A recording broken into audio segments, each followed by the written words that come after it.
तुम यहाँ क्या कर रहे हो? मैं यहाँ सच बोलने आया हूँ। ग्रहण के बीच में सच बोलना, यह दिलचस्प होना चाहिए।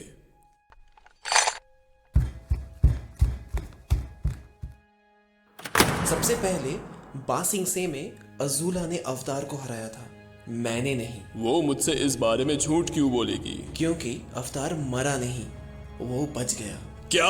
वास्तव में वही शायद इस आक्रमण का नेतृत्व कर रहा है। वो अभी यहाँ पहुंच ही रहा होगा। चले जाओ। अगर अपना भला चाहते हो तो मेरी नजर से दूर हो जाओ। एक और बात, मैं अब से आपके आदेश का पालन नहीं कर सकता। तुम मेरी बात मानोगे, वरना ये अवज्ञाकारी सांस तुम्हारी आखिरी होगी। फिर से विचार कीजिएगा। मैं अपनी बात कहने वाला हूँ और आप सुनने वाले हैं।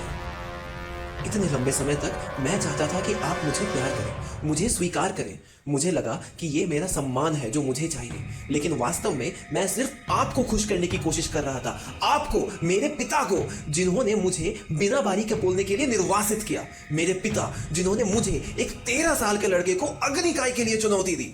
आप एक बच्चे के साथ द्वंद्व को किस प्रकार उचित ठहरा सकते हैं? ये तुमको सम्मान सिखाने के लिए था। यह क्रूर था और गलत भी। तब तुमने अब भी कुछ नहीं सीखा है। नहीं, मैंने सब कुछ सीखा है और मुझे इसे अपने दम पर सीखना पड़ा है। हमें सिखाया गया कि अग्निदेश इतिहास की सबसे बड़ी सभ्यता है और किसी तरह युद्ध बाकी दुनिया के साथ अपनी महानता साझा करने का हमारा तरीका था। कितना अद्भुत झूठ था वो। दुनिया के लोग अग्निदेश से भयभीत हैं। वो हमारी महानता नहीं देखते, वो हमसे नफरत करते हैं और हम इसी के लायक हैं। हमने दुनिया में डर का युग बनाया है और अगर हम ये नहीं चाहते कि दुनिया खुद को नष्ट कर दे तो हमें इसे शांति और दया के युग से बदलने की जरूरत है। तुम पर तुम्हारे चाचा का भूत सवार हुआ है, नहीं?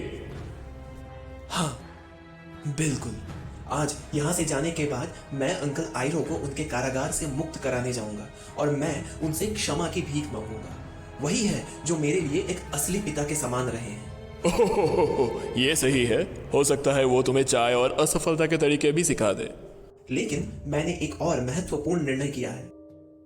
मैं अवतार के साथ शामिल होने जा रहा हूं और मैं आपको हराने में उसकी मदद करने वाला हूं। अच्छा, चूंकि तुम एक पूर्ण विकसित देशद्रोही हो और अब तुम मुझे खत्म करना चाहते हो, तो इंतजार क्यों? मैं बेबस हूं, तुम्हारे पास तुम्हारी तलवारें हैं, इनका इस्तेमाल क्यों नहीं करते?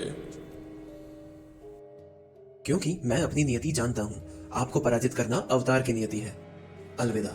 कायर, तुम्हें लगता है कि तुम मेरा सामना करने के लिए काफी बहादुर हो, लेकिन तुम ऐसा केवल ग्रहण के दौरान ही करोगे।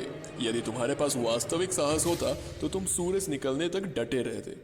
क्या तुम्हें ये नहीं जानना कि तुम्हारी माँ के साथ क्या हुआ? उस रात क्या हुआ था? मेरे पिता फायरलॉर्ड अजुलोन ने मुझे आदेश दिया था कि मैं तुम्हारे साथ, मेरे अपने बेटे के साथ अकल्पनीय सलूक करूं, और मैं ये करने जा रहा था।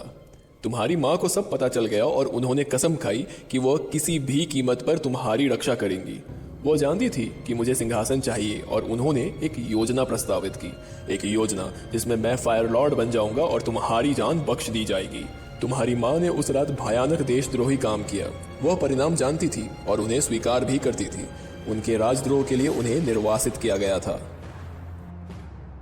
तो वो जिंदा है? शायद। अब मुझे एहसास हुआ कि देशद्रोह के लिए निर्वासन बहुत दयालु दंड है। तुम्हारा जुर्माना कहीं अधिक कठोर होगा।